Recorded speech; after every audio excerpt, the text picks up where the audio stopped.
તમે જો લોગોની અંદર કોઈ એન્ટી કલર મૂકી દીધો, એ તમારા બિઝનેસમાં અનસક્સેસ તમને કરાવશે, એ બિઝનેસમાં તમને નુકસાન આપશે.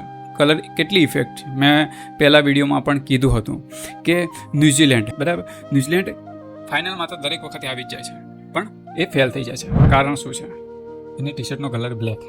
તમે KKR, જે શાહરૂખ ખાનની ટીમ હતી, કલકત્તા નાઇટ રાઇડર, જ્યારે એને શરૂઆત કરી IPLની 2008ની અંદર, ત્યારે કલકત્તાની ટીમની જર્સીનો કલર હતો બ્લેક અને એની અંદર ગોલ્ડ કલર. તો કલકત્તા નાઇટ રાઇડર હારતી હતી. કલકત્તા નાઇટ રાઇડરની જર્સીનો કલર પર્પલ કર્યો, એની અંદર ગોલ્ડ એડ કર્યો, અને પછી તમે જુઓ એ સળંગ 5 ટ્રોફી જીતી. સેકન્ડ ટાઈમની વાત કરીએ, Chennai super king, yellow colour. ઓસ્ટ્રેલિયાનો કયો કલર છે? Yellow colour. યલો કલર એ પ્રોગ્રેસનો કલર છે, ગ્રોથનો કલર છે, સક્સેસનો કલર છે.